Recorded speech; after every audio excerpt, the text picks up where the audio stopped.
This is just the most extraordinary story. So you had a fertility check at 27. What prompted you to have that?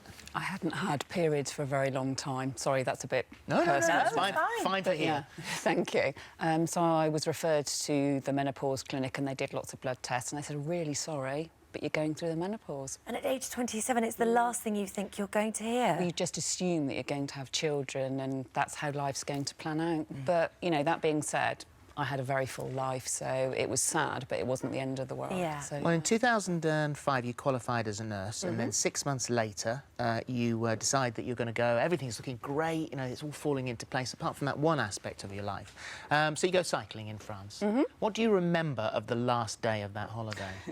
We were looking for somewhere for lunch, just cycling through the Pyrenees, and I can remember this car careering towards me. It was a navy blue car, and I remember thinking, oh God, that's going to hit me and it's really going to hurt. I mean, obviously I didn't have that long because I would have moved out the way, but it did hit me and it did hurt quite a lot. Well, you were in a terrible state, weren't you? It was a long time before. I mean, how long were you in intensive care? I was in intensive care in France for a month because I was too unstable to fly home. And so, then yeah. eventually they managed to repatriate you to the Queen Elizabeth Hospital in Birmingham. That's right, yeah. Which is where you've done your training as a nurse. That's where I work now, yes, yeah. And so what were your injuries? I had two very broken, well, smashed really legs. I'd broken my pelvis, I'd broken both my shoulders, my clavicle, I'd taken all the skin off of my left hand, and then a couple of days later I had a stroke.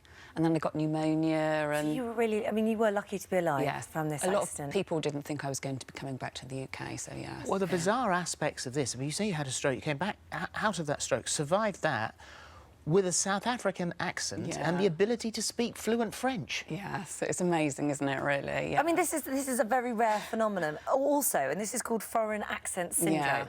I'm not a medical expert, but I'm not 100% convinced on it. I think that I was just struggling so hard to talk that it was coming out very clipped and it sounded South African. What about the French? Well, I mean, were you... yeah, I can't really explain that. I just think that that's your body's survival instinct. It kind of knows that you need to speak French if you're going to communicate with these people.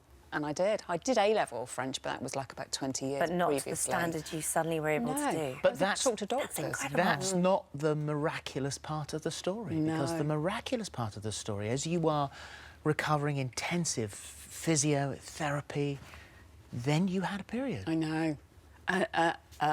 Again, probably a bit too grim, but I obviously couldn't wash myself or anything like that, so I had people helping me wash, and the lady said, oh, I think you're having a period. And I'm like, no, I haven't had one of those for 10 years.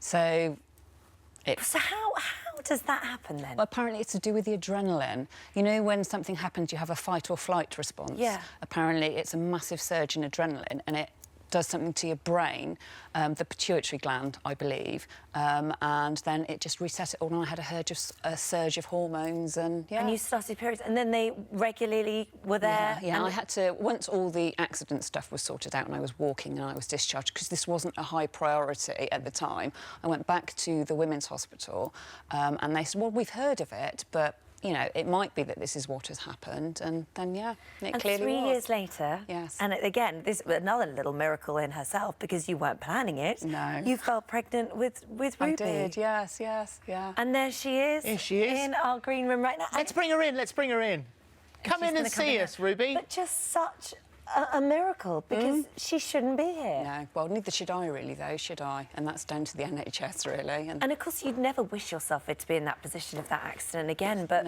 without it, she wouldn't be here. It's the ultimate silver lining, isn't it, really? Isn't it? Yeah. Hi, Ruby.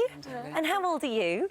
6. You're 6. Wow, goodness I've got me. a Ruby as well. Yeah, don't hear that name very often, so it's nice to have another Ruby in here. And so as Holly says, out of the worst possible time of your life comes the best. It is. Like I said, it's the ultimate silver lining, isn't it, really? And so what about your well-being now? Well, I'm as well as I will be. I'll have operations probably for the rest of my life. Eventually, they'll need to replace both my knees. But I'm too young at the moment, so I just have to have periodic operations to scrape them out, and I have physiotherapy and things, and Wow. And Ruby, you really are a little miracle, aren't you? Yes. Yes, you are, and as is your mum. It's so lovely to meet you both, and that really is an extraordinary story. Thank you. And thank you very much indeed for coming in. Send our love to everybody at the hospital as well. I will. They'll be very grateful. It must be weird for you to be working there now, having gone through all of that. Yeah, it was very surreal. I mean, yes, like I said, the NHS saved my life, but they also supported me in coming back and, yes, created jobs for me, and they've been brilliant. So, yes. Thank Amazing you. story. Lovely to meet you both. Nice Thank you very much. Thank you.